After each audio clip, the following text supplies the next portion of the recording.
Now you listen to me. He is my son. He loves me. I will not allow you to stop me from seeing my only child. If you don't leave now, I'll call the police. I'd like to see you try. Ethel charged at me with the knife, but Thomas swept in, shoving her away from me. She hit her head against the wall and collapsed on the ground. My name is Kirsten, and I'm a data analyst. My husband is Thomas. We've been married for almost 4 years now. He means everything to me. Between my job and my spouse, I'd never been happier in all my life. But my marriage was almost ruined the day my mother-in-law, Ethel, came to visit. I thought nothing of it at first. My husband had been feeling low the past few weeks, and Ethel decided to come over to cheer him up. I knew my husband was close to his mom, so I thought it was a great idea. When Ethel arrived, I greeted her but said I wouldn't be able to stay long because I needed to work. My day at work was uneventful for the most part, but I couldn't wait to get back home to my husband. I was excited because it was Friday, and every Friday night, my husband and I microwave popcorn and watch movies until we fall asleep. But when I arrived home, I noticed the house was unusually quiet, and there were clothes scattered across the floor. I thought nothing of it at first, but I couldn't deny that something felt wrong. I heard noise coming from the bedroom, creaking and moaning. In hindsight, I should have known what was happening, but I had no reason to believe something so horrid could ever happen. When I walked into the bedroom, Thomas and Ethel were nude, wrapped in each other's arms underneath the bedsheets. My heart sank to my stomach, and I could only scream, alerting the both of them to my presence. Thomas and Ethel both leapt out of the bed, their bodies covered in sweat. I averted my eyes and tried to ignore the nausea roiling in my stomach. Thomas was speaking, and so was Ethel, but I couldn't hear them over the ringing in my ears. There was no way it could be true, I thought. Surely I was having a nightmare. But the nightmare was real. My husband was sleeping with his own mother. I sprinted to the bathroom and vomited into the toilet, unable to shake the horrific image from my mind. Get out! Get out! Get out! Get out! Ethel ran from the house, picking her clothes up from the floor as she went, taking mine and my husband's bedsheets with her, wrapped around her naked body. I wanted to scream for my husband to leave too, but the tears came before I could stop them. I sobbed, curled in the corner of the bathroom, hoping, wishing that somehow I would wake up and find out none of this had happened. The next few hours passed by in a blur. Thomas tried speaking to me more than once, but I could barely hear him. All I could do was cry and sob and vomit. When my mind and body caught up with each other, I managed to stumble out of the bathroom and into the kitchen, where Thomas lay waiting. He handed me a glass of water, and I drank silently, thinking through my words before I could say them. Why? Why would you do this to me? I don't know. I really don't. What do you mean you don't know, Thomas? How can you not know why you're sleeping with your own mother, for God's sake? I just don't know, okay? Don't yell at me. You're sick. The both of you are sick. I want a divorce. No, please don't. It's not like that. Then what is it like, Thomas? Tell me. What is it like? I said I don't know, okay? This wasn't supposed to happen. None of this was supposed to happen. Thomas's eyes welled with tears and he began to sob, gripping his hair as he slid down the wall and to the floor. I froze, shaken up by the sight before me. I had seen this kind of behavior before in only one other person. My best friend, Caitlin, years ago when she'd finally told me about, "Oh no, Thomas, what happened?" I don't know, Kirsten. I just don't know. I'm so sorry. I'm so sorry. I stood from the table and kneeled in front of him, reaching my hand out to touch his shoulder. But before I could make contact, he flinched. "Thomas, how long has this been going on?" He sniffled, composing himself just long enough to speak, his voice a shaky whimper. A long time. I didn't know what to say. I didn't know of any way I could comfort him. Rage flooded my chest with each pound of my heart against my ribcage. How could someone do something so horrible? I wanted to march down to wherever Ethel was and tear her apart for what she'd done. But all I could do now was stand by my husband and try to understand. "Thomas, please tell me. Did you want to do what you did?" Thomas didn't move, didn't speak. "Thomas, tell me." After a long moment, he shook his head no. I sighed, almost relieved that he hadn't wanted to cheat on me in this way. then disgusted with my relief, as I would have rather he just cheated on me than have to suffer what Ethel had put him through. Thomas, you can't keep doing this. She has no power over you anymore. You're an adult. You have me, your friends. Why are you still doing it? Why? She told me it would make me feel better, that I wouldn't be so sad anymore. Today? He shook his head again. The first time it happened. Oh, God. Every time I was upset, she would want to do what we do. And I did because I thought I was supposed to. But why do you still do it now? I wish I could tell you, Kirsten. I really do. I've done it for so long now. It's all I know.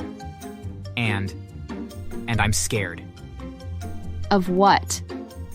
He didn't answer, just continued sniffling and wiping the tears from his cheeks. Honey, you need to press charges. What she's doing is wrong. She's not a bad person. She just couldn't take it when Dad died. She couldn't handle the loss, and I couldn't either. What we did was a way to cope with that. It's not her fault. White hot rage burned beneath my skin. It is her fault. She took advantage of you. She's still taking advantage of you. He started crying again, and I softened the edge that had appeared in my tone. Sorry. I'm sorry. I don't know what to do. I don't know how to help. Thomas went silent, curled in a ball against the wall. I could think of no other words to say, no other questions to ask.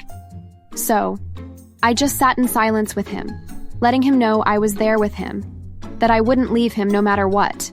When Thomas started nodding off to sleep, I urged him to go to the guest room and get some sleep. He did so wordlessly, and I was left alone to my own thoughts. I sat at the kitchen and finished my water from earlier, my mind racing.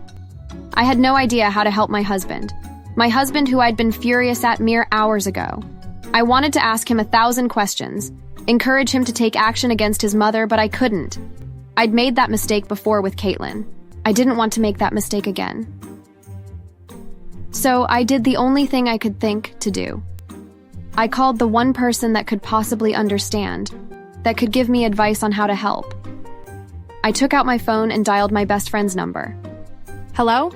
I gulped. It felt wrong to tell anyone else about what happened, especially with this new information. But if anyone would understand, it would be Caitlin. And I needed all the help I could get. Hey, Kate, I have something to tell you, but you can't tell anyone else. I told her everything, crying more than once as I recounted everything that had happened. When I was finished, Kate was silent on the other end for a long time. I'm sorry to bother you with this, but I just don't know what to do. And I want to make sure Thomas is okay, and I'm scared for him. And I'm angry at Ethel, and I'm angry at myself. But I also feel, I don't know, betrayed? I know it's not his fault, Kate. I know, but it just hurts so bad, and before I could continue, I was overtaken with tears. Kirsten, I am so sorry this has happened to both of you. I don't know what to say. That was a lot to take in. What do I do, Kate? How do I help my husband? The best thing you can do is listen, Kirsten. Listen and nothing else. Don't ask a bunch of questions. Don't try to force him to talk about anything. Just let him know you're here for him and that you're willing to listen whenever he's ready to talk. I may have already made that mistake. I asked a bunch of questions, and I tried prodding him to tell me more. It's okay. Just try to let him be in control here. Let him know he doesn't have to tell you anything he's not comfortable with. What about Ethel? I can't let her hurt him again. Keep her away from him. Don't ever let her in your house again. I want more, Kate. I want revenge. I want her in jail.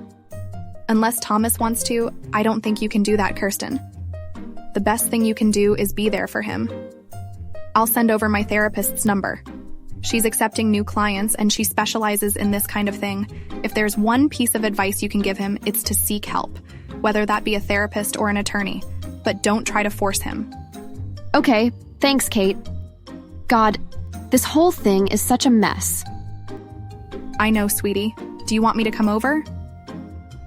No, I want to make sure Thomas has his space. But thank you for the advice. Don't thank me. Thank my therapist. If it wasn't for her, I don't think I could have even listened to that story. I'm so proud of you, Kate, of the progress you've made. Thanks, sweetie. And Thomas will get there too, eventually. You just have to be patient with him. And with that, we said out goodbyes and hung up the call. I took a deep breath and waited for my husband to wake up. When he entered the kitchen, I told him everything Kate advised me to. I told him he didn't have to tell me anything and that I would just listen whenever he was ready to talk. I also told him that I thought he should see a professional. I'll be fine. I don't need help. I'm just sorry for putting you through all this. Don't be sorry, Thomas. It's not your fault, okay? It's not. Before he could finish his sentence, a knock came at the door.